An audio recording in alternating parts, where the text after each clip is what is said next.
आजकल पहलवान पहलवानी छोड़कर राजनीतिक दंगल कर रहे हैं। जिले की बहू जिले की बेटी बनकर चुनाव लड़ रही है। और तो और जो जुलाना कभी कांग्रेस के हाथ से फिसलकर जजपा की झोली में गिरा था, वो इस वक्त हरियाणा विधानसभा का हॉट सीट बन चुका है।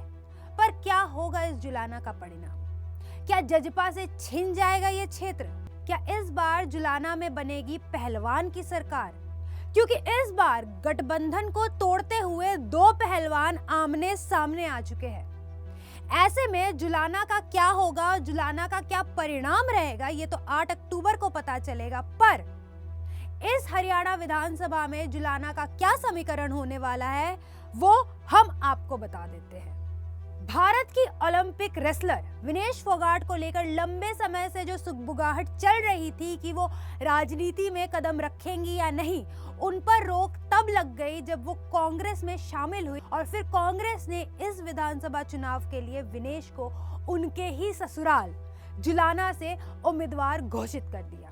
जबकि पेरिस से वापस लौटी विनेश तो कुछ दिनों पहले तक ये बोलती थी कि राजनीति में नहीं आएंगी।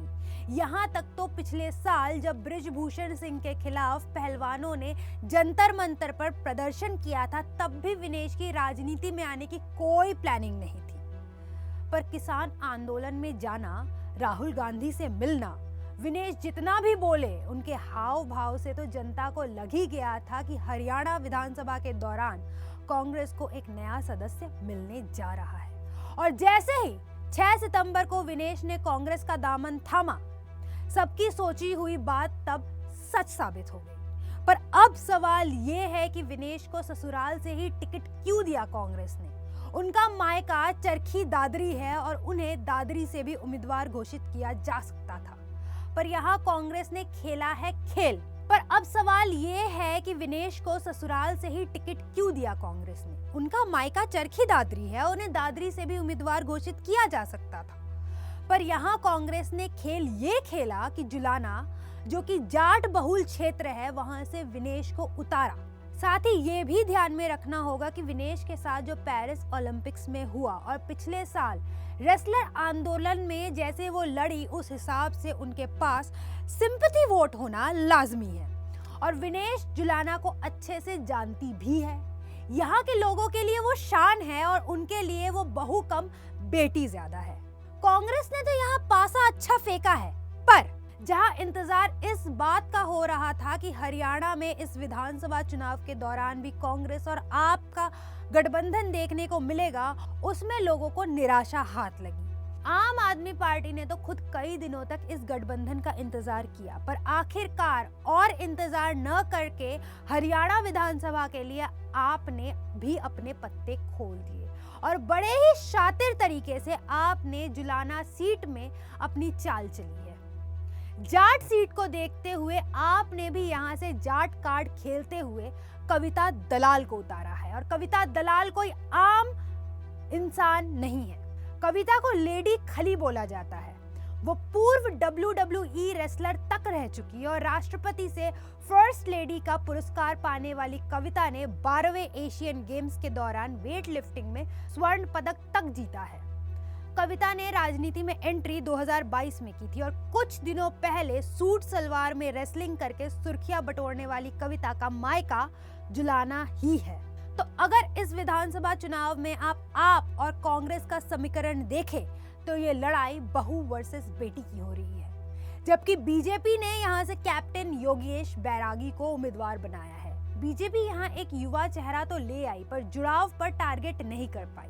7 साल पहले राजनीति से जुड़े योगेश वर्तमान हरियाणा सीएम नायब सिंह सैनी और पूर्व सीएम मनोहर लाल खट्टर के करीबी है। और बीजेपी का योगेश को यहाँ से उतारने का मकसद पिछड़े वर्ग को टारगेट करना है, क्योंकि जुलाना में पिछड़ा वर्ग 33,608 वोट का है। पर जुलाना समीकरण जो बन रहा है, उस हिसाब से विनेश को टक्कर कविता ही दे रही है।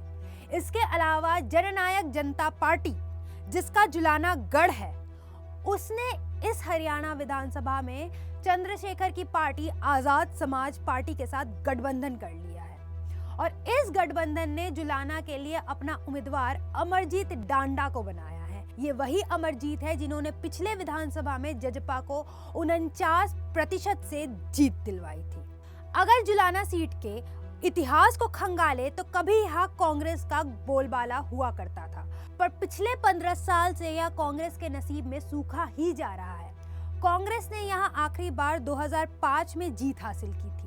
तब यहाँ से कांग्रेस के उम्मीदवार शेर सिंह थे और शेर सिंह ने लगातार 2 बार यानी साल 2000 और 2005 दोनों बार कांग्रेस को जीत दिलवाई थी, जिसके बाद यह सीट INLD यानी इंडियन नेशनल लोक दल के पास चला गया और इसके बाद जब जजपा इनोला से अलग हुआ तो ये सीट उनका गढ़ बन गया। और इस बार हरियाणा विधानसभा के लिए जननायक जनता पार्टी ने आजाद समाज पार्टी के साथ हाथ मिला लिया है। पिछले 2 बार के चुनाव में कांग्रेस यहाँ दूसरे और तीसरे स्थान पर ही आ पाई है। अब देखना यह है कि विनेश फोगाट ये सूखा खत्म कर पाती है या नहीं। कांग्रेस का जाट कार्ड और विनेश का सिंपैथी वोट यहाँ कितना जादू चला पाता है वो तो 8 अक्टूबर को रिजल्ट डे के दिन ही पता लगेगा। जिस तरह पिछले 2 बार से कांग्रेस यहाँ दूसरे और तीसरे स्थान में आ पाई, क्या उस तरह वो जजपा को धकेल पाएगी या बीच से आम आदमी पार्टी बाजी मार जाएगी, ये देखने वाली बात होगी। देश और दुनिया की बाकी तमाम खबरों के लिए देखते रहे द न्यूज़ 15। नमस्कार।